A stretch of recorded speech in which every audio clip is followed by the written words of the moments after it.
En octobre 1841, dans les marécages de la paroisse Saint-Martin en Louisiane, une esclave nommée Marie-Céleste a enchaîné toute la famille Dufresne dans la cave de leur plantation. Pendant 7 jours et 7 nuits, elle les a gardés prisonniers, leur donnant à boire l'eau croupie des marais et à manger les restes moisis destinés aux cochons. Quand les autorités les ont finalement découverts, Marie répétait sans cesse la même phrase. « Je les ai sauvés de la maladie. Je les ai protégés comme ils m'ont protégé. » Si cette histoire vous glace le sang, abonnez-vous à la chaîne et dites-moi dans les commentaires de quelle ville vous nous écoutez en ce moment. Votre soutien nous aide à continuer à déterrer ces récits oubliés de l'histoire. Mais cette affaire, classée à l'époque comme un simple cas de folie servile, cache en réalité une tragédie bien plus complexe et troublante que les autorités de l'époque ont préféré ensevelir dans le silence. L'année 1841 marquait une période particulièrement troublée pour la Louisiane. Les plantations de canne à sucre connaissaient leur apogée, mais les tensions sociales n'avaient jamais été aussi vives. Dans la paroisse Saint-Martin, au cœur des bayous où l'eau noire serpentait entre les cyprès couverts de mousse espagnole, la plantation Bois Perdu s'étendait sur plus de 3000 arpents de terre fertile. La famille Dufresne dirigeait cette exploitation depuis 3 générations. Antonin Dufresne, le patriarche de 52 ans, avait hérité du domaine de son père et l'avait considérablement agrandi grâce à des méthodes de culture innovantes et à une main-d'œuvre de 140 esclaves. Sa femme, Célestine, née Boudreau, était réputée pour sa piété et sa charité envers les plus démunis de la paroisse. Leurs 3 enfants, Étienne âgé de 24 ans, Adèle de 22 ans et le petit Auguste de 16 ans, représentaient l'avenir prometteur de cette dynastie créole. La grande maison de maître, construite dans le style plantation coloniale, se dressait majestueusement au centre de la propriété. Ses colonnes blanches et sa galerie à l'étage offraient une vue imprenable sur les champs de canne qui ondulaient sous la brise chaude du golfe du Mexique. Les quartiers des esclaves s'alignaient à bonne distance, formant un petit village où résonnaient chaque soir les chants créoles et les prières murmurées. Parmi tous les esclaves de Bois Perdu, Marie-Céleste occupait une position particulière. Âgée de 34 ans, elle était arrivée sur la plantation 15 ans plus tôt, vendue par une famille de la Nouvelle-Orléans qui avait fait faillite. Contrairement aux autres esclaves qui travaillaient dans les champs, Marie avait été assignée aux tâches domestiques de la grande maison. Elle parlait parfaitement français, maîtrisait quelques rudiments d'anglais et savait même lire quelques mots, talent rare et généralement découragé chez les esclaves. Son rôle principal consistait à s'occuper des enfants Dufresne. Elle avait élevé Étienne, Adèle et Auguste comme s'ils étaient ses propres enfants, les berçant pendant leurs maladies infantiles, leur apprenant les premiers mots, les consolant lors de leur chagrin d'enfance. Les petits l'appelaient affectueusement « Maman Marie », un surnom qui agaçait parfois Madame Célestine, mais qu'elle tolérait par commodité. Marie avait elle-même perdu 2 enfants en bas âge, morts de fièvre dans les quartiers des esclaves avant son arrivée chez les Dufresne. Cette douleur, jamais cicatrisée, s'était transformée en un amour dévorant pour les enfants de ses maîtres. Elle veillait sur eux avec une attention maternelle qui dépassait ses obligations serviles. La nuit, elle dormait sur une natte dans le couloir, entre la chambre des parents et celle des enfants, prête à accourir au moindre bruit suspect. L'automne de 1841 avait commencé comme tous les autres. La récolte de canne à sucre s'annonçait exceptionnelle et M. Antonin parlait déjà d'agrandir encore le domaine. Les soirées étaient douces et la famille se rassemblait souvent sur la galerie pour écouter Marie raconter les légendes créoles qu'elle tenait de sa grand-mère, mélange de tradition africaine et de folklore français. Mais quelque chose avait changé dans l'air. Une tension imperceptible s'était installée, comme ces orages qui s'accumulent lentement au-dessus des marécages avant d'éclater avec violence. Les esclaves parlaient à voix basse de signes étranges, des oiseaux morts, retrouvés sans blessures apparentes, des poissons qui flottaient le ventre en l'air dans les bayous, des chiens qui hurlaient à la lune sans raison. Marie, plus que tout autre, ressentait cette inquiétude. Son instinct maternel, aiguisé par des années de vigilance, percevait des dangers que les autres ne voyaient pas encore. Elle observait les visages pâles de ses maîtres, notait leur toux discrète, leurs fronts moites qu'ils essuyaient furtivement. Quelque chose rôdait dans l'air de bois perdu, quelque chose qui s'apprêtait à frapper la famille qu'elle chérissait plus que sa propre vie. Le premier signe inquiétant était apparu un mardi de septembre, lors du marché hebdomadaire de Saint-Martinville. Marie accompagnait Madame Célestine pour porter les paniers et surveiller les achats, privilège accordé aux esclaves de confiance. C'est là qu'elle avait entendu les premières rumeurs. Madame Broussard, l'épouse du pharmacien, chuchotait avec Madame Thibault près de l'étal de tissu. « Vous avez entendu parler de la famille Como. Ils sont tous tombés malades en même temps. Une fièvre terrible, avec des plaques rouges sur la peau. Le médecin dit qu'il n'a jamais rien vu de pareil. » Marie, qui pliait soigneusement les dentelles dans le panier, avait tendu l'oreille. Les Como possédaient une plantation voisine à seulement quelques milles de bois perdu. Si une maladie frappait les planteurs de la région, et leurs esclaves, avait demandé Madame Thibault. C'est bien le plus étrange, avait répondu Madame Broussard en baissant encore la voix. Ils se portent tous parfaitement bien. Seule la famille Blanche est touchée. Mon mari pense que c'est peut-être quelque chose qu'ils ont mangé ou bu, quelque chose que les nègres n'auraient pas eu. Marie avait senti un frisson lui parcourir l'échine. Une maladie qui ne touchait que les Blancs. C'était contraire à tout ce qu'elle avait observé durant sa vie. Généralement, les esclaves, affaiblis par les conditions de vie difficiles et la malnutrition, étaient les premiers frappés par les épidémies. Le lendemain, Madame Célestine avait reçu une lettre de sa cousine de Lafayette. La nouvelle était encore plus alarmante. La famille Landry, prospère planteur de coton, avait été décimée en l'espace d'une semaine. Le père, la mère et leurs 4 enfants étaient morts dans d'atroces souffrances. Leurs 40 esclaves, eux, n'avaient présenté aucun symptôme. « C'est incompréhensible », murmurait Monsieur Antonin en lisant la lettre par-dessus l'épaule de sa femme. Comment une maladie peut-elle être si sélective? Marie, qui disposait les fleurs fraîches dans le vase du salon, écoutait attentivement. Son cœur battait la chamade. Une peur sourde s'installait en elle, une angoisse qui grandissait chaque jour. Si cette maladie mystérieuse frappait uniquement les familles blanches, qu'arriverait-il aux Dufresne? Que deviendrait-elle si ses maîtres bien-aimés venaient à mourir? Les jours suivants, d'autres nouvelles alarmantes parvenaient à bois perdu. La famille Boudreau de Brobridge avait succombé en 3 jours. Les trosses clairs de la paroisse Sainte-Marie avaient tous été emportés par cette fièvre mystérieuse. À chaque fois, le même schéma se répétait. Seuls les maîtres blancs mouraient, tandis que leurs esclaves restaient en parfaite santé. Marie commençait à développer une théorie qui la terrifiait. Et si ce n'était pas une maladie naturelle? Et si quelqu'un empoisonnait délibérément les familles de planteurs? Les esclaves des autres plantations étaient-ils complices de ces meurtres? Cette pensée la révoltait et l'effrayait à la fois. Elle, qui avait toujours vécu en harmonie relative avec sa condition servile, se trouvait soudain confrontée à une terrible réalité. Elle était différente des autres esclaves. Son amour pour la famille Dufresne, son attachement sincère à ses enfants qu'elle avait élevés, faisait d'elle une exception dans sa propre communauté. Si les esclaves se révoltaient en empoisonnant leur maître, où se situerait sa loyauté? Un soir d'octobre, alors qu'elle bordait le petit Auguste dans son lit, l'enfant avait toussé plusieurs fois. Une toux sèche, irritante, qui avait fait bondir le cœur de Marie. « Tu es malade, mon petit ?» avait-elle demandé en posant sa main sur le front de l'enfant. « Non, maman Marie.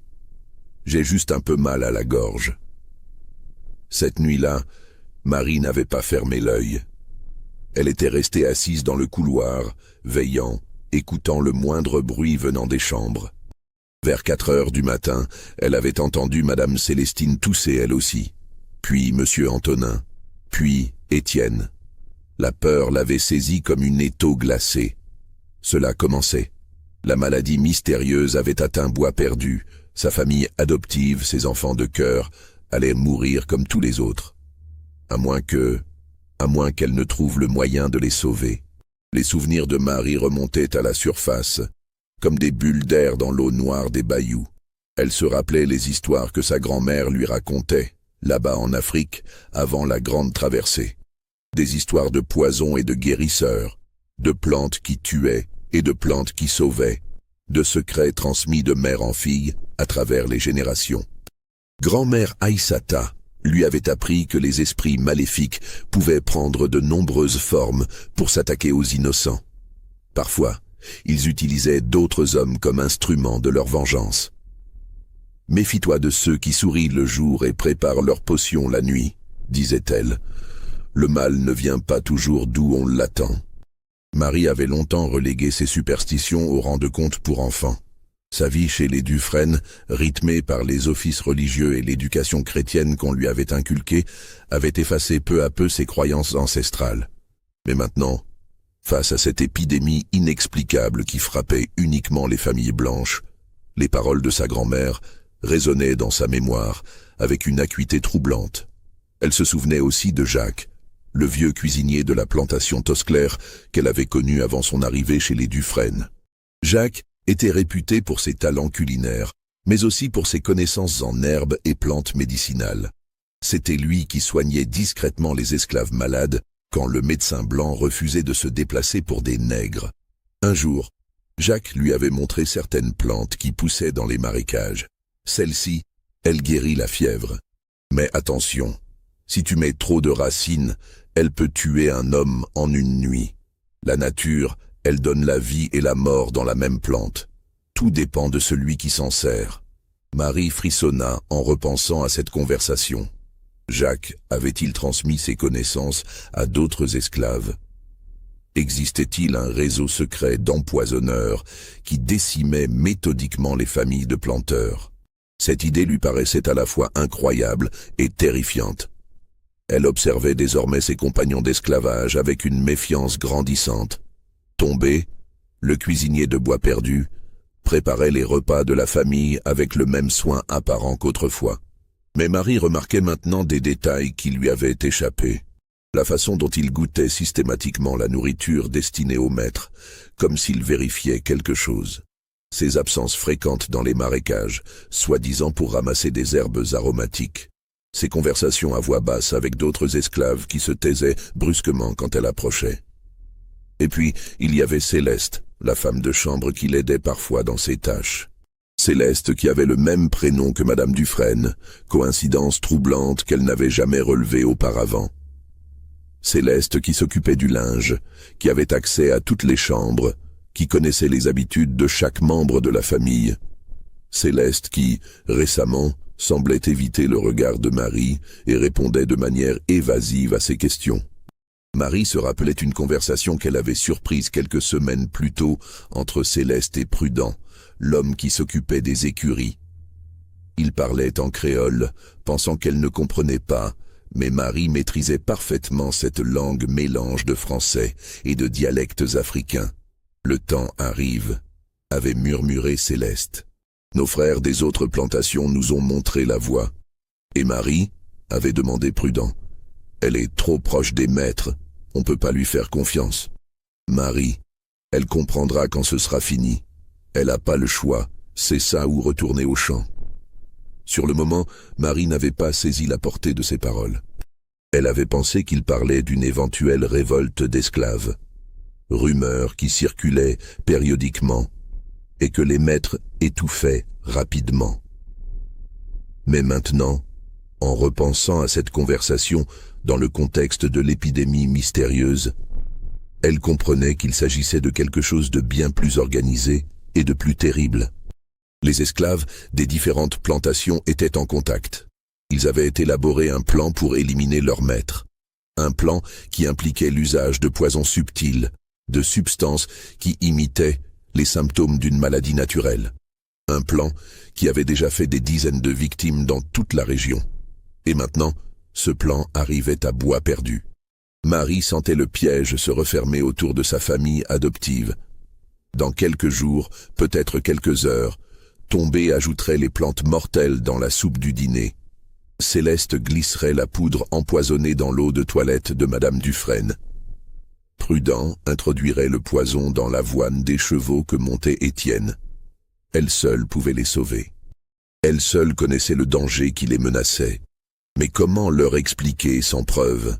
Comment leur faire comprendre que leurs propres esclaves, ces hommes et ces femmes qu'ils considéraient comme faisant partie de leur patrimoine, s'apprêtaient à les assassiner? Et surtout, comment leur expliquer qu'elle-même, Marie-Céleste, l'esclave de confiance qui avait élevé leurs enfants, était peut-être la seule de la plantation à ne pas participer à ce complot? Ils ne la croiraient jamais. Pire, ils pourraient penser qu'elle cherchait à détourner les soupçons de sa propre culpabilité. Non, elle devait agir seule. Elle devait protéger les Dufresne par ses propres moyens, même si cela signifiait les garder prisonniers pour les mettre à l'abri de leurs propres domestiques. L'idée germa lentement dans son esprit, troublé par l'angoisse et les nuits blanches. La cave de la maison était sûre, inaccessible aux autres esclaves qui n'avaient pas les clés. Si elle parvenait à y enfermer toute la famille, le temps que le complot des esclaves échoue et que les coupables soient arrêtés, elle pourrait les sauver. C'était un plan désespéré, mais c'était le seul qui lui venait à l'esprit. Elle, qui avait passé sa vie à obéir, à servir, à rester dans l'ombre, allait devoir prendre une initiative qui bouleverserait l'ordre établi. Elle allait devoir devenir, temporairement, la maîtresse de ses maîtres, pour leur bien, pour les sauver de la mort qui rôdait dans leur propre maison. Marie avait décidé d'agir le dimanche 24 octobre, jour où la plupart des esclaves se rendaient à la messe dans la petite chapelle du domaine. Elle aurait ainsi quelques heures de tranquillité pour mettre son plan à exécution sans être dérangée par les autres domestiques. Le samedi soir, elle avait discrètement préparé sa stratégie. Elle connaissait parfaitement les habitudes de la famille. Monsieur Antonin se levait toujours le premier pour inspecter les champs, suivi de Madame Célestine, qui descendait prendre son thé dans le petit salon. Étienne et Adèle ne quittaient leur chambre qu'après 8 heures, et le petit Auguste aimait faire la grasse matinée le dimanche. Elle avait récupéré un flacon de laudanum dans l'armoire à pharmacie de Madame Dufresne. Quelques gouttes dans le thé matinal et la tisane des enfants suffiraient à les endormir sans leur faire de mal. Elle n'avait pas l'intention de les empoisonner, juste de les maintenir dans un état de somnolence qui faciliterait leur transfert vers la cave. Les chaînes et cadenas nécessaires, elle les avait trouvés dans la remise où Monsieur Antonin rangeait les outils pour discipliner les esclaves récalcitrants.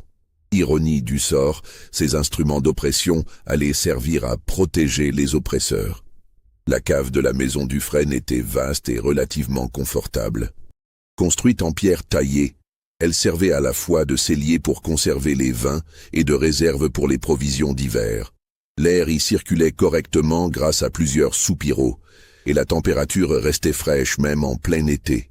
Marie y avait transporté des matelas, des couvertures et des provisions suffisantes pour plusieurs jours. Ce dimanche matin, tout s'était déroulé selon son plan. Le laudanum avait fait son effet plus rapidement qu'elle ne l'avait prévu. Monsieur Antonin s'était effondré dans son fauteuil de lecture avant même d'avoir fini son café. Madame Célestine avait glissé dans un sommeil profond sur son canapé.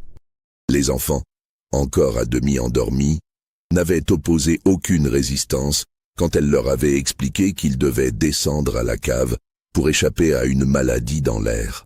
Marie avait ressenti une étrange sensation de puissance en voyant ses maîtres inconscients et vulnérables. Pour la première fois de sa vie, elle détenait un pouvoir absolu sur ceux qui déterminaient habituellement son existence. C'était à la fois enivrante et terrifiante. Le transport vers la cave avait été laborieux mais réalisable. Marie était une femme robuste, habituée aux travaux physiques. Elle avait d'abord déplacé les enfants, plus légers, puis s'était attaquée aux adultes en les traînant sur des draps. Une fois tous installés sur les matelas qu'elle avait préparés, elle avait fixé autour de leurs chevilles les chaînes reliées aux anneaux scellés dans le mur de pierre.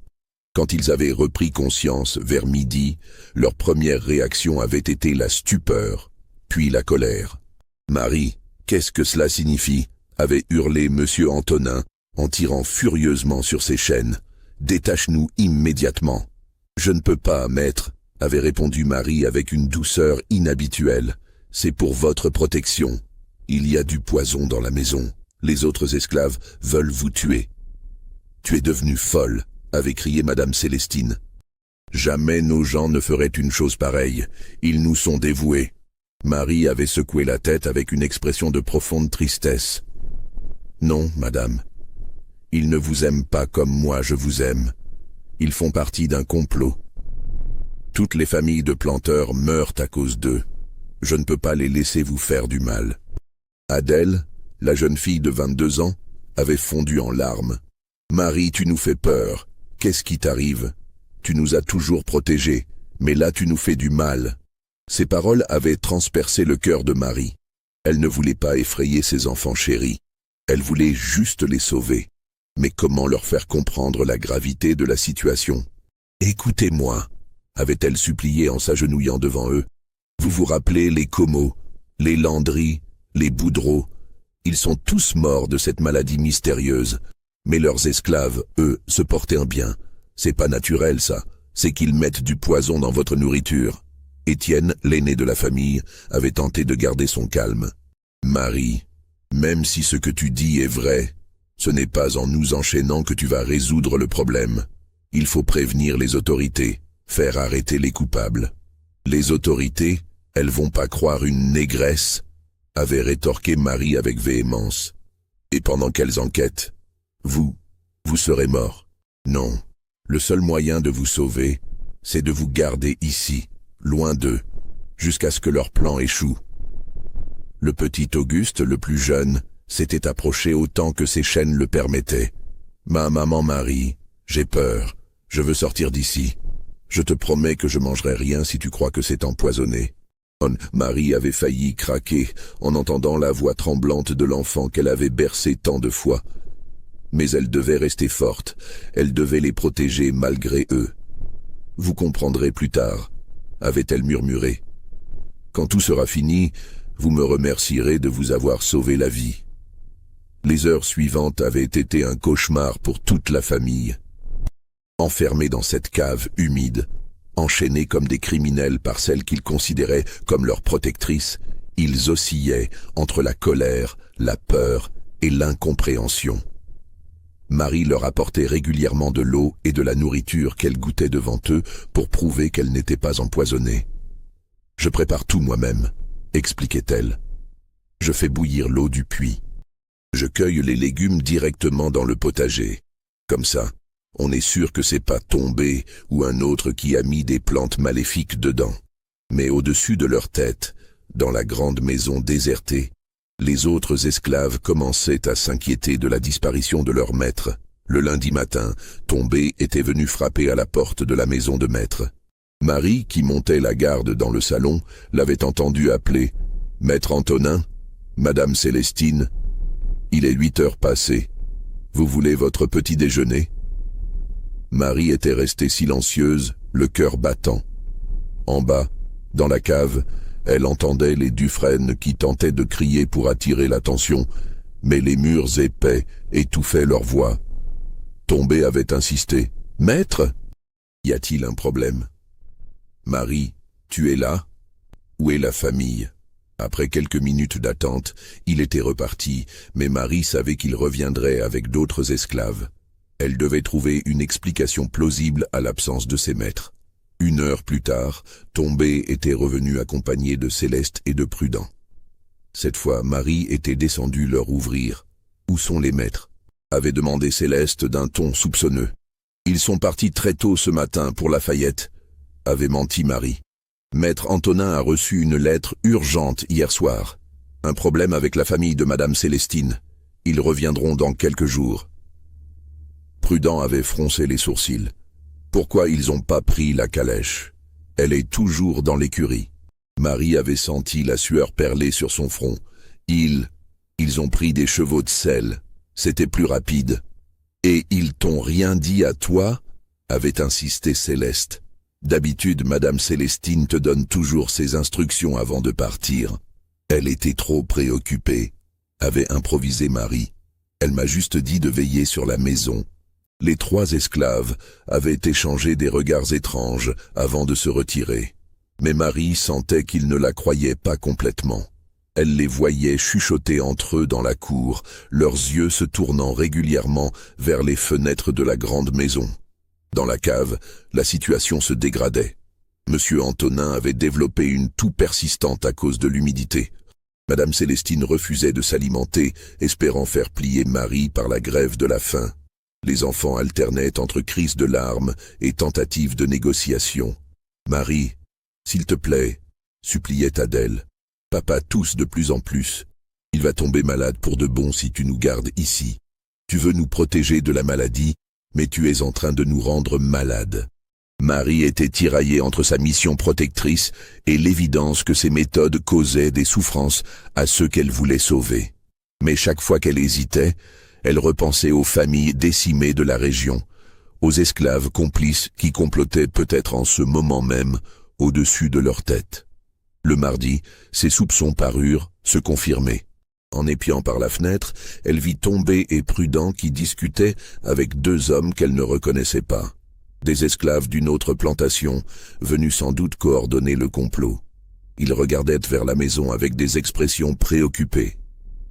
L'un des inconnus, un homme de haute taille au regard perçant, désigna les fenêtres du premier étage en parlant à voix basse. Marie ne put saisir leurs paroles, mais leur attitude conspiratrice confirmait ses pires craintes.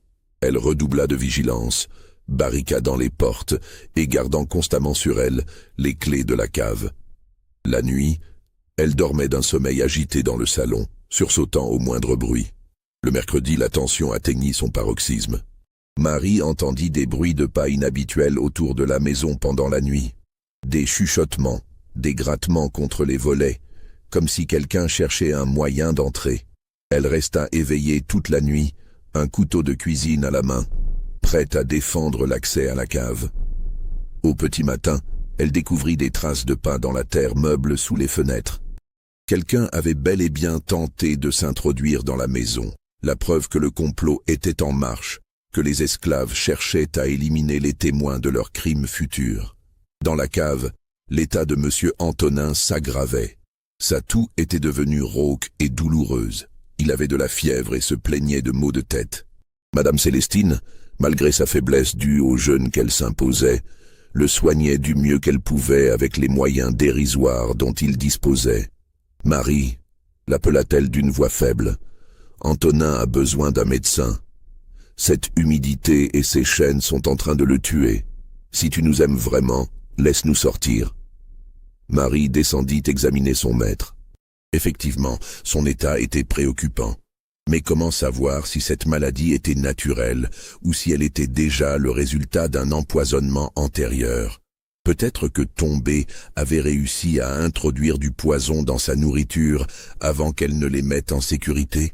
« C'est peut-être déjà trop tard », murmura-t-elle. « Peut-être qu'ils ont commencé à vous empoisonner avant que je vous protège. Mais ici, au moins, ils peuvent pas vous donner plus de poison. » Étienne explosa de colère. « Tu es complètement folle. Tu vois bien que c'est toi qui es en train de nous tuer. Papa n'était pas malade avant que tu nous enfermes ici. » Marie recula, troublée par cette remarque. Et si elle s'était trompée? Et si la maladie de Monsieur Antonin était effectivement causée par les conditions de détention? Mais non, c'était impossible. Elle agissait pour leur bien. Elle ne pouvait pas leur faire de mal. C'est la maladie qui était déjà en lui, insista-t-elle. Elle se révèle maintenant, mais au moins ici, elle peut pas empirer à cause des poisons. Le jeudi matin apporta de nouvelles complications. Céleste vint frapper à la porte avec insistance. « Marie, ouvre-moi, il faut qu'on parle. » Marie entr'ouvrit la porte, gardant la chaîne de sécurité. « Qu'est-ce que tu veux? Monsieur Beauregard est venu hier soir. Il cherchait maître Antonin pour une affaire urgente. Il trouve bizarre qu'il soit parti sans prévenir personne. Il va revenir aujourd'hui avec le shérif si la famille est pas rentrée. » Le cœur de Marie se serra. Monsieur Beauregard était le notaire de la famille, un homme respecté qui ne se laisserait pas facilement berner par ses mensonges. Et si le shérif venait fouiller la maison? « Ils vont rentrer bientôt, » bafouilla-t-elle. Marie, dit Céleste en la regardant droit dans les yeux, je sais que tu caches quelque chose. Où est la famille? Qu'est-ce que tu as fait? Pour la première fois, Marie vit dans le regard de Céleste non pas de la complicité criminelle, mais de l'inquiétude sincère. Et si elle s'était trompée sur les intentions de ses compagnons d'esclavage? Et si le complot n'existait que dans son imagination troublée par la peur et l'angoisse? Mais il était trop tard pour faire marche arrière. Elle avait franchi le point de non-retour. « Va-t'en », dit-elle en refermant la porte, « et dis aux autres de me laisser tranquille. » L'après-midi même, comme Céleste l'avait prédit, M. Beauregard revint accompagné du shérif Thibaudot. Marie les vit arriver depuis la fenêtre du salon, son cœur battant à tout rompre. Elle leur ouvrit en tentant de garder son calme. « Bonjour Marie, » dit le notaire. « Nous cherchons Monsieur et Madame Dufresne. Leurs esclaves disent qu'ils sont partis à Lafayette, mais je trouve cela étrange. Antonin devait me voir cette semaine pour signer des documents importants. Ils ont eu une urgence familiale, Monsieur Beauregard. Ils reviendront dès que possible. » Le shérif, un homme imposant au regard perçant, étudiait Marie attentivement. « Tu es sûre qu'ils vont bien? Tu as l'air nerveuse. »« Je m'inquiète pour eux, c'est tout, avec toutes ces maladies qui frappent les planteurs. »« Justement, » dit Beauregard, « c'est pour ça qu'il faut qu'on s'assure qu'il ne leur est rien arrivé. Tu peux nous laisser jeter un coup d'œil dans la maison ?» Marie sentit la panique l'envahir. « Non, je veux dire, Madame Célestine m'a dit de laisser entrer personne en son absence. C'est les ordres. » Le shérif et le notaire échangèrent un regard inquiet. « Marie, » dit doucement Beauregard, « si tu sais quelque chose, il faut nous le dire. Nous voulons juste nous assurer que tes maîtres sont en sécurité. » En bas, dans la cave, les Dufresne avaient entendu les voix. Ils se mirent à crier et à taper contre les murs de toute leur force, espérant attirer l'attention des visiteurs. Les bruits sourds qui montaient du sous-sol n'échappèrent pas au shérif. « Qu'est-ce que c'est que ce bruit ?» demanda-t-il en dégainant son arme. Marie ne put retenir ses larmes plus longtemps. « Je les ai protégés. Ils allaient mourir empoisonnés. Je les ai mis à l'abri. » Ce qui suivit ressembla à un cauchemar éveillé pour Marie. Le shérif et M. Beauregard la poussèrent sans ménagement et se précipitèrent vers la cave.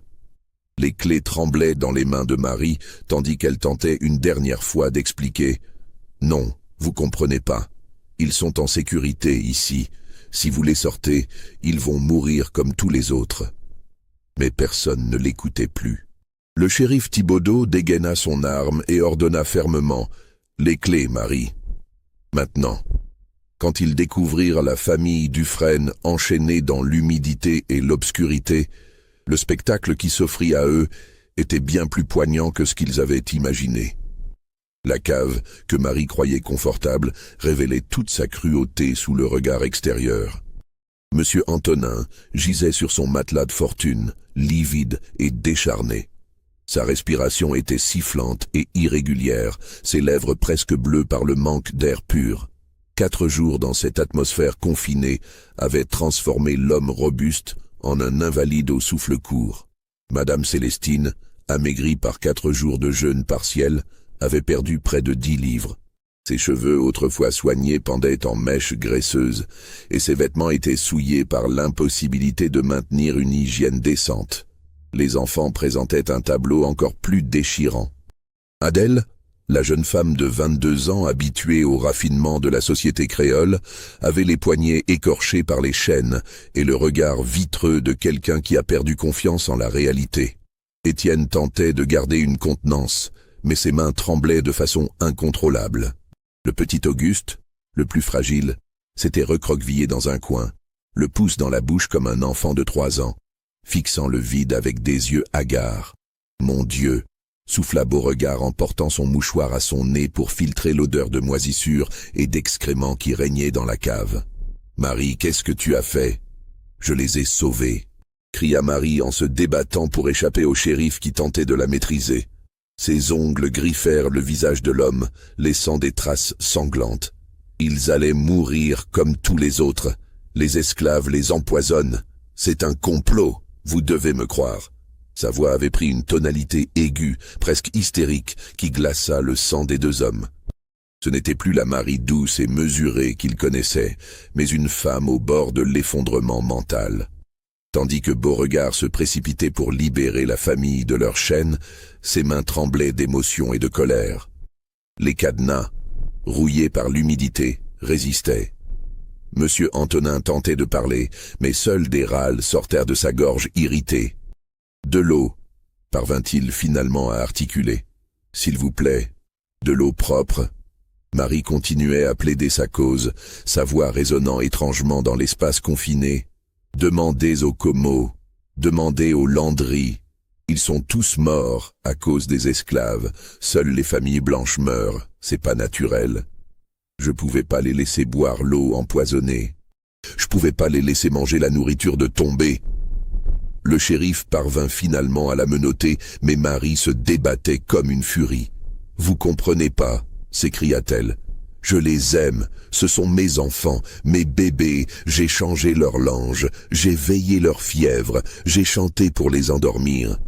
Je pouvais pas les laisser mourir. » Quand Auguste vit Marie enchaînée à son tour, il éclata en sanglots déchirants. « Maman Marie, pourquoi tu nous as fait ça? Pourquoi ?» Ces mots frappèrent Marie comme un coup de poignard. L'enfant qu'elle avait bercé, consolé, protégé pendant des années, la regardait maintenant avec terreur et incompréhension. Son monde s'effondrait sous ses yeux. « Auguste, mon petit cœur !» supplia-t-elle en tendant ses mains menottées vers lui. « J'ai voulu te protéger. Tu comprends pas maintenant, mais plus tard tu me remercieras. Plus tard tu verras. » Mais l'enfant se détourna, se blottissant contre sa mère épuisée. Quand les Dufresne furent enfin libérés et remontés dans la maison, le contraste avec l'air pur et la lumière du salon les fit chanceler. Monsieur Antonin s'effondra immédiatement dans un fauteuil, ses jambes ne le portant plus. Il fallut l'aide de 3 hommes pour le hisser jusqu'à sa chambre. Madame Célestine, malgré sa faiblesse, exigea de prendre un bain immédiatement. « Je ne peux plus supporter cette odeur sur moi », répétait-elle en frissonnant. Cette odeur de cave, de moisissure. C'est comme si la mort s'était accrochée à mes vêtements. Il fallut faire venir d'urgence le docteur Mélancon de Saint-Martinville. Quand le médecin, un homme d'une 60aine d'années, aux cheveux blancs et aux gestes précis, examina Monsieur Antonin, son diagnostic fut sans appel. « Pneumonie aiguë », déclara-t-il en refermant sa sacoche. « Les poumons sont encombrés, la fièvre monte. Quelques jours de plus dans ces conditions, et cet homme serait mort. Cette femme a failli tuer ceux qu'elle prétendait protéger. » Le docteur examina également les autres membres de la famille. Madame Célestine souffrait de déshydratation sévère et de troubles nerveux. « Elle va avoir besoin de beaucoup de repos et de soins attentifs », expliqua-t-il. Ce genre de traumatisme laisse des traces profondes. Les enfants, physiquement moins atteints que leurs parents, présentaient néanmoins des signes inquiétants. Adèle sursautait au moindre bruit et refusait de rester seule dans une pièce. Étienne serrait compulsivement ses poings, comme s'il vérifiait en permanence qu'il n'était plus entravé. Auguste avait développé un bégaiement qui rendait sa parole presque incompréhensible. Pendant que la famille recevait les soins nécessaires, le shérif interrogea Marie dans le salon où elle avait monté la garde pendant 4 jours. Les volets étaient toujours fermés, donnant à la pièce une atmosphère oppressante qui reflétait l'état mental de la prisonnière. « Marie, » dit le shérif en s'asseyant face à elle, « regarde-moi bien. Explique-moi pourquoi tu as fait ça. » Marie leva vers lui des yeux rougis par les larmes et le manque de sommeil. Ses mains menottées tremblaient sur ses genoux. « Vous allez pas me croire, » murmura-t-elle. « Personne me croit jamais. Et c'est toujours. » Encore sous le choc, Marie raconta son histoire de façon décousue. L'épidémie mystérieuse qui frappait les planteurs, ses soupçons sur les esclaves complices, les conversations surprises, les visiteurs nocturnes qu'elle avait cru voir rôder autour de la maison. « Tu as entendu Tomber et les autres parler de tuer vos maîtres ?»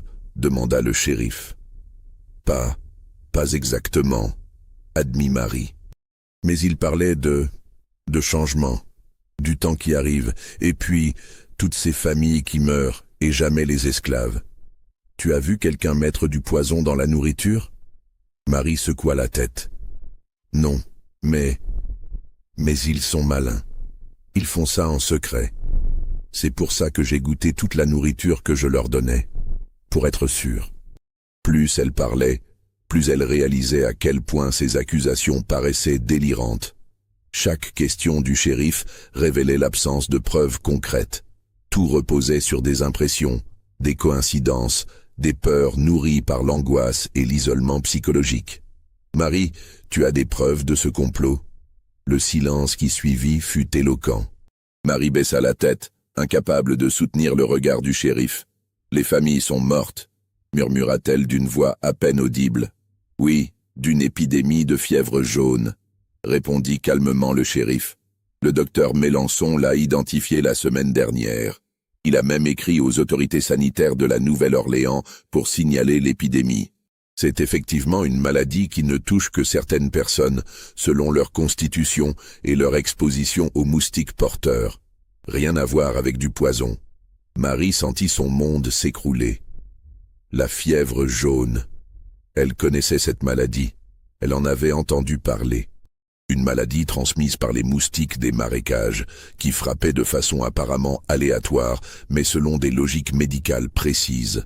Pas un complot, pas un empoisonnement, juste la nature imprévisible et cruelle de la maladie. Mais les esclaves qui ne tombent pas malades, tenta-t-elle encore. Ils ont développé une résistance naturelle, où ils n'ont pas été exposés de la même façon. Le docteur dit que les gens qui vivent près des marécages depuis l'enfance ont souvent une meilleure résistance. Et puis, les esclaves ne mangent pas la même nourriture, ne boivent pas la même eau, ne dorment pas dans les mêmes lieux que leurs maîtres. Tout ça peut expliquer pourquoi l'épidémie les touche différemment. Chaque explication rationnelle était comme un clou enfoncé dans le cercueil de ses certitudes. Marie réalisa l'ampleur de son erreur. Elle avait inventé un complot inexistant, transformé des collègues innocents en criminels imaginaires, et surtout, elle avait torturé physiquement et psychologiquement la famille qu'elle chérissait plus que tout au monde. « Mes enfants !» sanglota-t-elle en se recroquevillant sur sa chaise. « Mon Dieu, qu'est-ce que j'ai fait à mes enfants ?» À ce moment, Tombé entra dans le salon, escorté par un adjoint du shérif. Le cuisinier, un homme d'une cinquantaine d'années au visage buriné par les années de travail au soleil, regardait Marie avec un mélange de tristesse et d'incompréhension. « Marie, dit-il doucement, pourquoi tu as fait ça? On était inquiet pour toi aussi. Tu agissais bizarrement depuis des semaines. Tu me détestes pas? Demanda Marie, surprise. Tombé secoua la tête. Te détester? Pourquoi je te détesterais? Tu es ma sœur, on travaille ensemble depuis 15 ans. Si tu vas mal, ça me fait mal à moi aussi. Cette compassion inattendue brisa les dernières défenses de Marie. Elle éclata en sanglots si violents que tout son corps fut secoué de spasmes. Quand Étienne descendit du premier étage où le médecin soignait son père, Marie leva vers lui des yeux pleins d'espoir et de remords. Le jeune homme avait pris un bain et s'était changé, mais son visage portait encore les marques de l'épreuve. Des cernes profonds, des rides de tension autour des yeux, une pâleur maladive. « Étienne, mon petit, » murmura Marie, « tu me pardonnes? J'ai voulu te protéger, j'ai cru que... J'ai eu si peur de vous perdre. » Le jeune homme la regarda longuement. Dans ses yeux, Marie ne vit ni haine ni colère, mais une tristesse profonde qui lui brisa le cœur, plus sûrement que la plus violente des colères. « Marie, dit-il d'une voix lasse, nous savons que tu nous aimes, nous l'avons toujours su, mais ce que tu as fait, ce n'était pas de l'amour. C'était... » il chercha ses mots. « C'était quelque chose d'autre, quelque chose qui fait mal. De la folie, » ajouta doucement le shérif. Ces mots résonnèrent dans l'esprit de Marie comme un glas. La folie, était-ce cela qui s'était emparé d'elle? Cette peur panique de perdre sa famille adoptive l'avait-elle rendue aveugle à la réalité? Les jours qui suivirent la découverte furent parmi les plus douloureux de la vie de tous les protagonistes de cette tragédie. Marie fut transférée à la prison paroissiale de Saint-Martinville, une cellule humide et exiguë qui contrastait cruellement avec le confort relatif de la maison Dufresne. Enfermée entre 4 murs de pierre suintants, elle eut tout le temps de mesurer les conséquences de ses actes. Chaque matin, elle se réveillait avec l'espoir que tout n'avait été qu'un cauchemar. Puis la réalité la frappait de plein fouet. Les barreaux à sa fenêtre, les chaînes à ses pieds, et surtout l'absence de ses voix enfantines qui avaient rythmé sa vie pendant 15 ans. Le gardien de la prison, un homme bourru nommé Boudreau, lui apportait parfois des nouvelles de la famille. Ces informations, loin de la rassurer, ne faisaient qu'aggraver son sentiment de culpabilité. Monsieur Antonin mit plusieurs semaines à se remettre de sa pneumonie. Le docteur Mélancon venait le voir quotidiennement, inquiet des complications possibles. Ses poumons ont été gravement endommagés, expliquait-il à Madame Célestine. Il ne retrouvera peut-être jamais complètement sa capacité respiratoire. Effectivement, l'homme qui dirigeait autrefois sa plantation avec une énergie infatigable ne pouvait plus monter les escaliers sans s'essouffler. Ses sorties à cheval pour inspecter les champs étaient devenues impossibles. Il passait ses journées dans un fauteuil sur la galerie, le souffle court, regardant mélancoliquement les terres qu'il ne pouvait plus parcourir. Madame Célestine souffrait de troubles nerveux qui l'empêchaient de dormir.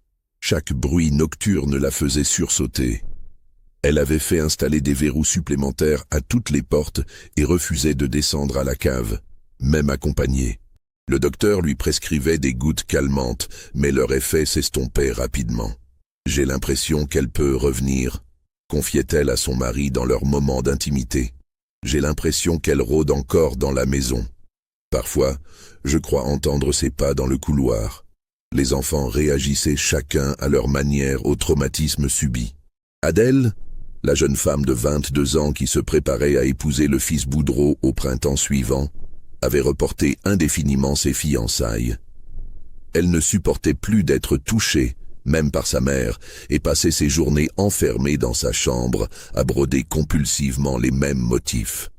Étienne, l'aîné, tentait de reprendre les rênes de la plantation pour soulager son père malade. Mais à 24 ans, il manquait d'expérience et d'autorité. Les esclaves, eux-mêmes traumatisés par les événements, ne lui obéissaient plus avec la même promptitude qu'autrefois.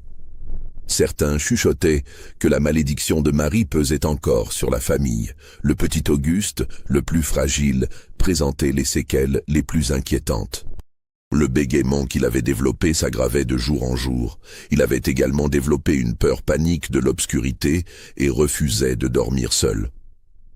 Madame Célestine devait rester à son chevet chaque soir jusqu'à ce qu'il s'endorme, épuisant encore davantage ses nerfs déjà fragiles. « Maman Marie va revenir ?» demandait-il parfois avec ses yeux d'enfant. « Elle va encore nous emmener dans la cave ?» Ces questions innocentes déchiraient le cœur de ses parents qui ne savaient comment expliquer à un enfant de 16 ans que celle qu'il avait toujours considérée comme sa protectrice était devenue sa bourreau. Pendant ce temps, l'enquête du shérif Thibaudeau révéla progressivement l'étendue de l'erreur de Marie. L'épidémie de fièvre jaune était bien réelle et parfaitement documentée. Le docteur Mélancon avait identifié les premiers cas dès le mois de septembre et avait alerté les autorités sanitaires. Plusieurs médecins de la région confirmèrent le diagnostic et témoignèrent de la propagation naturelle de la maladie. La fièvre jaune suit toujours le même schéma, expliqua le docteur lors de sa déposition. Elle frappe d'abord les populations les plus exposées aux moustiques vecteurs, généralement les familles aisées qui vivent dans les grandes maisons près des cours d'eau. Les esclaves, qui vivent dans des quartiers plus éloignés et souvent plus ventilés, sont moins exposés. De plus, beaucoup d'entre eux ont développé une résistance naturelle, ayant survécu à des épidémies précédentes. Le médecin ajouta un détail crucial. Les variations dans la propagation de la maladie s'expliquent par des facteurs parfaitement naturels. La direction des vents, la proximité des zones marécageuses, la qualité de l'eau consommée, et même les habitudes alimentaires. Il n'y a rien de mystérieux ni de suspect dans cette épidémie. Les esclaves que Marie suspectait de complot furent interrogés un par un. Leurs témoignages révélèrent une réalité bien différente de celle qu'avait imaginée la prisonnière. Tombé, le cuisinier témoigna avec une dignité touchante. « Marie, elle était comme une sœur pour nous. Mais ces derniers mois, on voyait bien qu'elle allait pas bien. Elle nous regardait avec méfiance, elle sursautait quand on lui parlait, elle vérifiait plusieurs fois la même chose. On savait pas quoi faire pour l'aider. Céleste, la femme de chambre, confirma. Elle parlait toute seule de plus en plus souvent. Des fois, on l'entendait dire « Je vous protégerai, mes petits. Personne vous fera du mal. » Mais elle parlait à personne, et puis, elle dormait plus. On la voyait marcher dans les couloirs la nuit, comme si elle faisait la garde. Prudent, l'homme des écuries, apporta un éclairage sur les conversations que Marie avait mal interprétées. C'est vrai qu'on parlait de changement, mais pas de révolution ou de meurtre. On parlait du fait que Maître Étienne allait bientôt prendre la direction de la plantation quand son père serait trop vieux. On se demandait si ça changerait quelque chose pour nous. Quant aux visiteurs nocturnes que Marie avait cru voir, l'enquête révéla qu'il s'agissait probablement d'animaux sauvages attirés par les restes de nourriture. Les traces de pas qu'elle avait découvertes sous les fenêtres correspondaient en réalité aux empreintes de l'adjoint du shérif qui avait patrouillé dans la propriété quelques jours plus tôt, suite à un vol de bétail dans une plantation voisine. Chaque élément de l'enquête démontrait l'absence totale de complot. Marie avait construit de toutes pièces une théorie conspirationniste basée sur ses peurs, ses angoisses et sa perception déformée de la réalité. Le docteur Mélenchon, qui s'intéressait aux troubles de l'esprit, fut appelé à examiner Marie dans sa cellule. Ses conclusions furent éclairantes, mais troublantes. Cette femme souffre de ce que nous appelons une mélancolie délirante, déclara-t-il. Son amour excessif pour la famille Dufresne, combiné à l'isolement psychologique de sa condition servile et à la terreur de perdre ceux qu'elle chérit, a créé dans son esprit une réalité parallèle où elle était la seule capable de les sauver. Le médecin expliqua que ce type de trouble était plus fréquent qu'on ne le pensait chez les esclaves domestiques, particulièrement ceux qui développaient des attachements très forts à leur maître. L'amour sans réciprocité, l'impossibilité de revendiquer légalement ce qu'on aime, la peur constante de la séparation, tout cela peut conduire à des déséquilibres mentaux graves. Le procès de Marie eut lieu au mois de décembre 1841 dans la salle d'audience de Saint-Martinville. L'affaire fit sensation dans toute la paroisse et même au-delà. Les journaux de la Nouvelle-Orléans envoyèrent des correspondants pour couvrir ce qu'ils appelaient l'affaire de l'esclave folle d'amour. Comment une esclave si dévouée, si proche de ses maîtres, avait-elle pu commettre un tel acte? Cette question obsédait l'opinion publique et divisait les commentateurs. Le juge, M. Arsenault, un homme de 60 ans à la barbe grise et au regard pénétrant, était réputé pour sa sagesse et son équité. Il était perplexe face à ce cas inhabituel.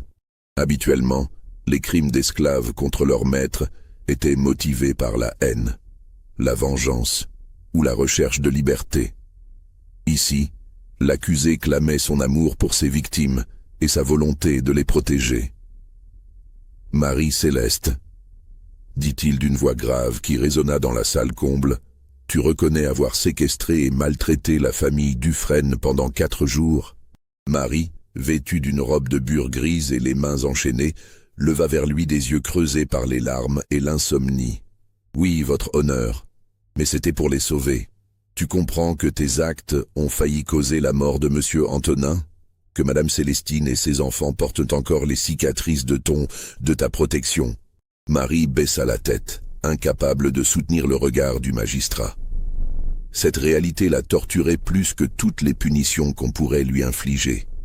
Je croyais bien faire. Je les aimais tellement. L'amour justifie-t-il la violence? Cette question philosophique plongea la salle dans un silence pesant. Marie réfléchit longuement avant de répondre. « Non, votre honneur. Mais quand on a peur de perdre tout ce qu'on aime, parfois, on fait des choses terribles en pensant que c'est bien. » Le témoignage le plus déchirant fut celui d'Adèle Dufresne. La jeune femme, pâle et amaigrie par l'épreuve, s'avança à la barre d'un pas hésitant. Elle portait une robe noire qui accentuait sa pâleur et ses traits tirés. « Marie nous a élevés », dit-elle d'une voix tremblante qui porta néanmoins dans toute la salle. Elle était là, quand je faisais mes premiers pas, quand j'ai dit mes premiers mots. Elle m'a appris à lasser mes chaussures, à tresser mes cheveux. Elle était comme une seconde mère pour nous. Des murmures émus parcoururent l'assistance. Adèle poursuivit, luttant contre les larmes, ce qui s'est passé. Ce n'est pas la vraie Marie. La vraie Marie ne nous aurait jamais fait de mal volontairement. Elle était douce, protectrice, aimante. Celle qui nous a enchaînés dans cette cave, c'était quelqu'un d'autre, quelqu'un de malade. Ces paroles provoquèrent un effondrement total chez l'accusé. Marie se mit à sangloter si fort que ses gémissements couvraient la voix de la jeune femme. Elle tentait de tendre ses mains menottées vers Adèle en criant « ma petite fille, pardonne-moi, j'ai voulu te protéger. » Le juge dut faire évacuer Marie de la salle et suspendre l'audience tant l'émotion était intense. Monsieur et Madame Dufresne, malgré le traumatisme subi et les séquelles durables qu'ils portaient, témoignèrent en faveur de leur ancienne esclave. Leur attitude surprit beaucoup d'observateurs qui s'attendaient à un témoignage à charge impitoyable. Monsieur Antonin, qui peinait encore à parler longtemps sans s'essouffler, déclara « Marie a été une partie de notre famille pendant 15 ans. Elle a donné le meilleur d'elle-même à nos enfants. Ce qu'elle a fait est impardonnable. Mais nous savons que cela venait d'un esprit malade, pas d'un cœur méchant. » Il marqua une pause pour reprendre son souffle avant d'ajouter « Nous ne souhaitons pas sa mort. Nous souhaitons qu'elle reçoive les soins dont elle a besoin pour guérir son esprit troublé. » Madame Célestine, malgré ses nerfs encore fragiles, confirma. Marie aimait nos enfants plus que sa propre vie. Cet amour s'est transformé en quelque chose de destructeur, mais il était sincère. Nous préférons la pitié à la vengeance. Cette magnanimité des victimes émut profondément le jury et l'assistance. Comment ne pas être touché par cette famille qui, malgré les souffrances endurées, trouvait encore la force de plaider pour la clémence. Le procureur, Maître Rodrigue, un homme ambitieux qui voyait dans cette affaire l'occasion de se faire un nom, requérait néanmoins la peine de mort. La folie ne peut pas excuser le crime, arguait-il. Si nous laissons passer de tels actes sous prétexte d'amour dévoué, quel esclave ne trouvera pas demain une excuse pour maltraiter ses maîtres? L'avocat commis d'office pour la défense de Marie, Maître Boudreau, un jeune homme inexpérimenté mais consciencieux, plaida l'irresponsabilité pour cause de troubles mentaux. Il fit témoigner le docteur Melançon, qui expliqua en détail les mécanismes psychologiques qui avaient conduit Marie à ces actes. « Cette femme n'est pas une criminelle », plaida l'avocat. « C'est une malade. Elle a besoin de soins, pas de châtiment. » Le verdict fut rendu le 23 décembre 1841, après 3 heures de délibération. La salle était comble, l'atmosphère électrique. Quand le juge Arsenault se leva pour prononcer la sentence, le silence était total. « Marie Céleste, » déclara-t-il d'une voix solennelle, « tu es reconnue coupable de séquestration aggravée et de voies de fait sur tes maîtres. Cependant, compte tenu de ton état mental, des témoignages en ta faveur et de l'absence d'intention meurtrière, cette cour te condamne à 20 ans de travaux forcés. » Un murmure parcourut la salle. C'était moins que ce que réclamait le procureur, mais plus que ce qu'espérait la défense. Le juge poursuivit. « Néanmoins, considérant l'avis médical sur ton état psychologique, cette peine est commuée en internement dans l'asile de charité de la Nouvelle-Orléans, où tu recevras les soins nécessaires à ta guérison. » Marie s'effondra en entendant la sentence. 20 ans. 20 ans loin de ceux qu'elle aimait plus que tout. Même si c'était dans un hôpital plutôt qu'au bagne, cela signifiait qu'elle ne reverrait jamais grandir Auguste, qu'elle ne verrait pas Adèle se marier, qu'elle ne connaîtrait jamais les petits-enfants des Dufresne. Le jour de son départ, le 15 janvier 1842, les Dufresne vinrent lui dire adieu. Ce fut un moment d'une intensité émotionnelle rare, qui marqua à jamais tous les protagonistes de cette tragédie. Marie était enchaînée dans le fourgon pénitentiaire, une voiture fermée tirée par 2 chevaux noirs qui devaient l'emmener vers la Nouvelle-Orléans.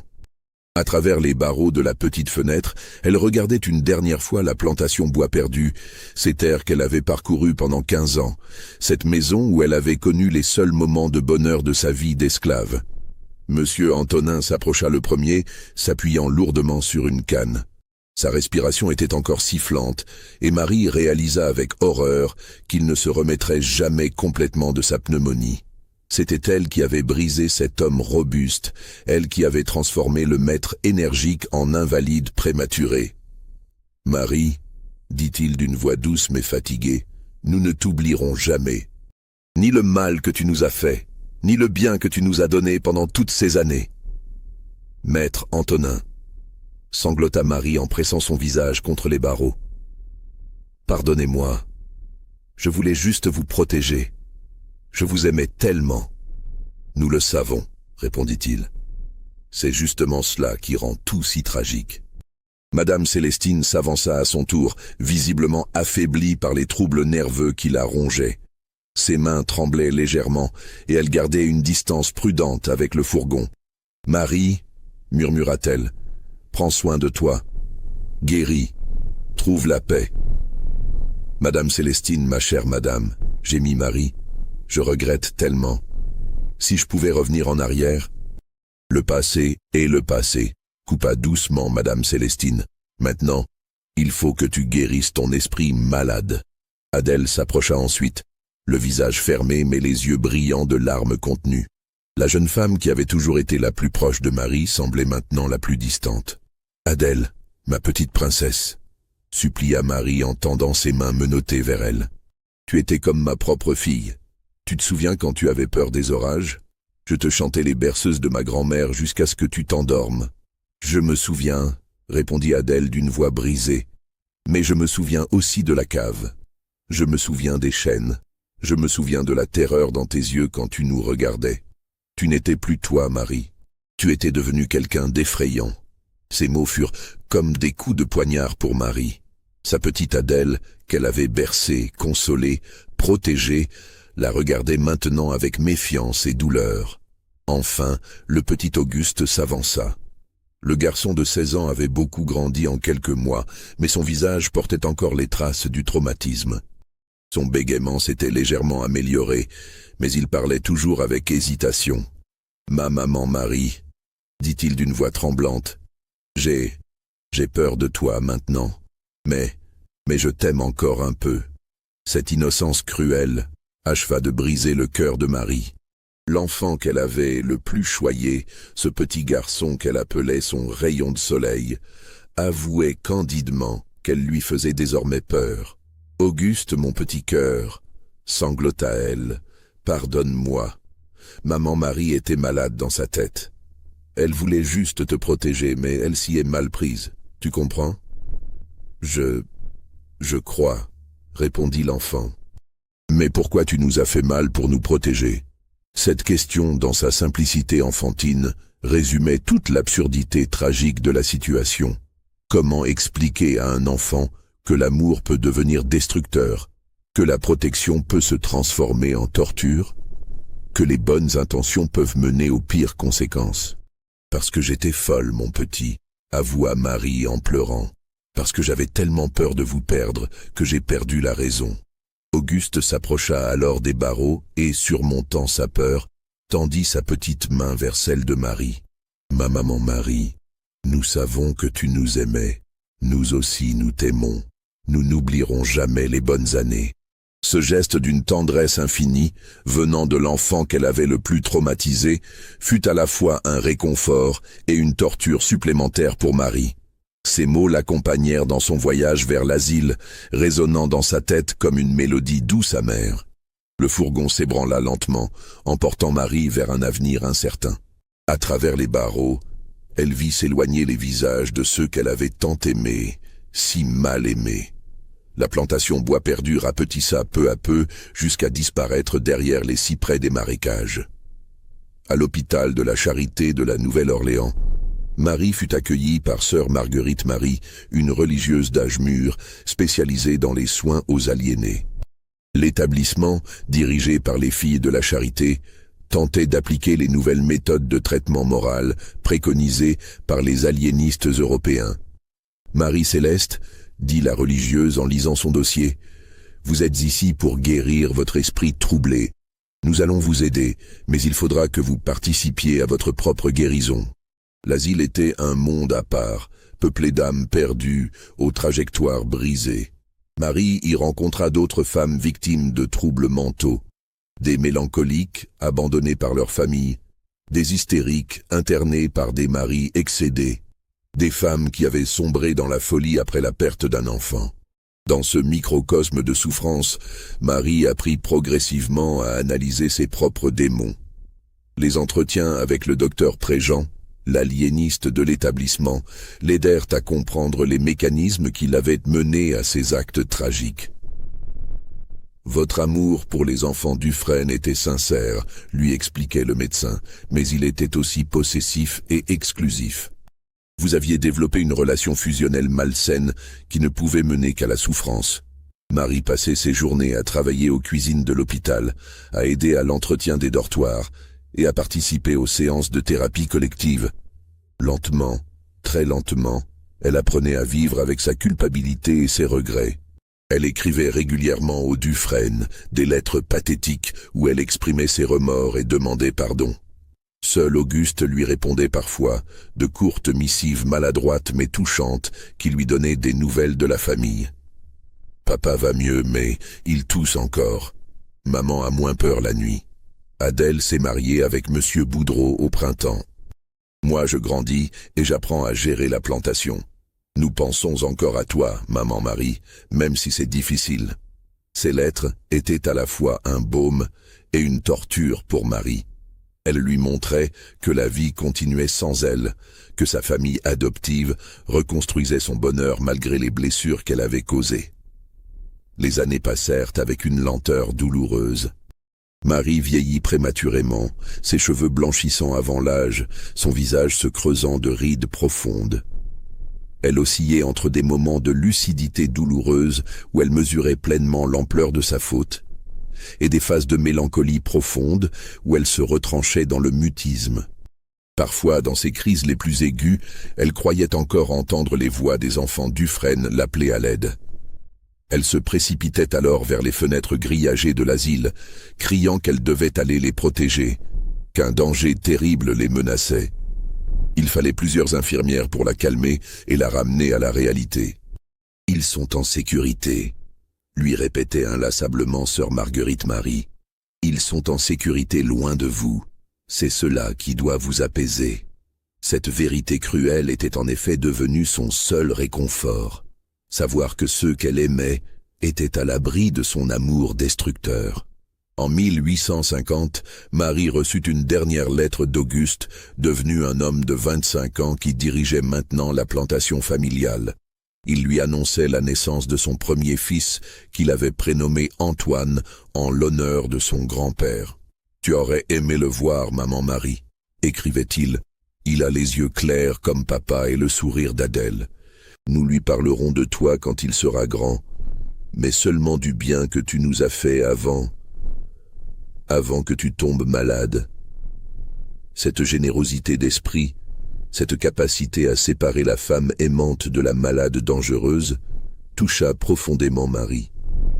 Auguste avait grandi, mûri, et avait trouvé la sagesse de pardonner sans oublier. Marie mourut le 12 avril 1853, par une belle journée de printemps où les magnolias embaumaient la cour de l'hôpital. Elle s'éteignit paisiblement dans son sommeil, après avoir murmuré une dernière fois les prénoms de ses enfants adoptifs. Sœur Marguerite Marie, qui l'avait accompagnée pendant 11 ans, témoigna « Elle est morte réconciliée avec elle-même. » Dans ces derniers mois, elle avait trouvé une forme de paix. Elle répétait souvent « Ils sont heureux sans moi. C'est cela l'amour véritable. » Marie fut enterrée dans le cimetière de l'hôpital, sous une simple croix de bois portant son nom et ses dates. Aucun membre de la famille Dufresne n'assista aux funérailles, mais Auguste envoya un bouquet de magnolias de bois perdu avec un mot « Pour maman Marie, qui nous a aimés de son mieux ». L'histoire de Marie-Céleste devint rapidement une légende dans la région de Saint-Martin, puis dans toute la Louisiane. Les conteurs créoles l'intégrèrent à leur répertoire, transformant peu à peu la réalité tragique en récit moralisateur sur les dangers de l'amour possessif. Certains y voyaient un exemple des perversions du système esclavagiste, qui créait des relations malsaines entre maîtres et esclaves. D'autres y trouvaient une leçon sur les limites de l'amour humain, sur cette frontière ténue entre protection et emprisonnement. La plantation Bois Perdu continua à prospérer sous la direction d'Auguste, devenu un planteur respecté et un père de famille aimant. Mais l'atmosphère ne fut jamais plus tout à fait la même. Une ombre planait sur la grande maison, le souvenir d'une femme qui avait aimé trop fort et trop mal. Les nouveaux esclaves qui remplacèrent Marie entendaient parfois, les nuits de grand vent, des pleurs qui semblaient monter de la cave. Mais c'était peut-être seulement le bruit du vent dans les soupiraux, ou l'écho persistant d'une culpabilité collective que personne n'osait nommer. Car si Marie avait sombré dans la folie, n'était-ce pas aussi le système esclavagiste lui-même qui l'avait rendue folle? Comment demander à un être humain d'aimer des enfants comme les siens sans jamais pouvoir les revendiquer? Comment exiger une loyauté absolue sans offrir en retour la sécurité d'appartenir vraiment à une famille? Comment construire des relations d'amour sincères sur un fondement d'oppression et d'inégalité? Ces questions, que personne n'osait poser ouvertement à l'époque, flottaient dans l'air lourd de la Louisiane comme une malédiction silencieuse. Et peut-être que Marie-Céleste, dans sa folie même, avait révélé une vérité que tous préféraient ignorer. Que l'amour forcé, l'amour sans réciprocité légale, l'amour dans les chaînes, ne peut que se transformer en poison qui empoisonne autant celui qui aime que ceux qui sont aimés. Les archives paroissiales de Saint-Martin conservent encore aujourd'hui les traces de cette affaire. Le procès-verbal d'arrestation du shérif Thibaudeau, les témoignages recueillis lors de l'enquête, le compte-rendu du procès, et même quelques lettres que Marie avait écrites depuis l'asile. Ces documents, jaunis par le temps, témoignent de la réalité de cette tragédie qui marqua profondément une époque et une région.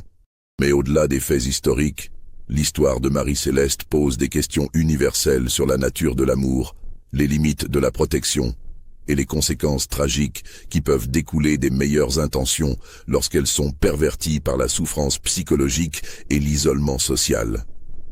Était-elle folle? Était-elle victime? Était-elle coupable? Sans doute un peu tout cela à la fois, comme le sont souvent les protagonistes des vraies tragédies humaines. Celles qui nous troublent parce qu'elles révèlent la complexité douloureuse de la condition humaine.